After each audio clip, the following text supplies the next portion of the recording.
मुलांनो, आज आपण माझे गाव या विषयावर मराठी निबंध लिहिणार आहोत. हा निबंध इयत्ता 6वी, 7वी व 8वीच्या मुलांना उपयुक्त आहे. चला मग सुरुवात करूया. मी शहरातल्या शाळेत शिकत आहे आणि आता लवकरच दिवाळीच्या सुट्टीत गावी जाणार आहे. मला एकच गोष्टीची आवड लागली आहे, ती म्हणजे माझ्या गावाला जाण्याची. माझे गाव डोंगराच्या पायथ्याशी आहे.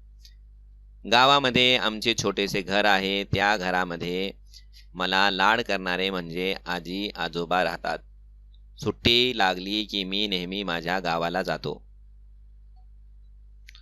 माझ्या गावाचं सांगायचं झालं तर गावामध्ये सर्व लोकांची घरे एकसारखीच असतात आणि गंमत म्हणजे इथे शहरासारखी बिल्डिंग नाहीत. हिरवेगार पर्वत बघायला मिळतात. गावाबाहेर एक छोटी नदी आहे जिथे मी आणि माझे गावातील सर्व मित्र पोहण्यासाठी जातो. मला तर खूप मजा येते. गावात आमचे छोटेसे शेतही आहे व जनावरे गाय बैल पण आहेत व कुत्रा मोती आणि मांजर पण आहेत. घरात दुधापासून दही ताक व तूप सर्व काही बनवतात.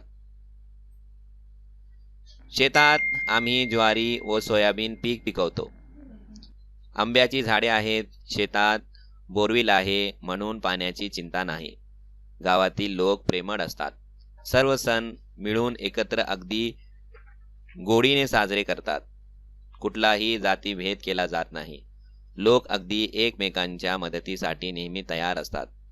मी गावातल्या मित्रांबरोबर क्रिकेट खेळतो. नदीवर मासे पकडण्यासाठी जातो. मला त्यांच्याबरोबर खूप मजा येते. असे आमचे छोटेसे गाव आहे. मला माझे गाव खूप खूप आवडते. मुलांनो, आमचा हा निबंध आपल्याला कसा वाटला? कॉमेंट करा, व्हिडिओला लाईक करा, शेअर करा आणि आपल्या चॅनलला सबस्क्राईब करा.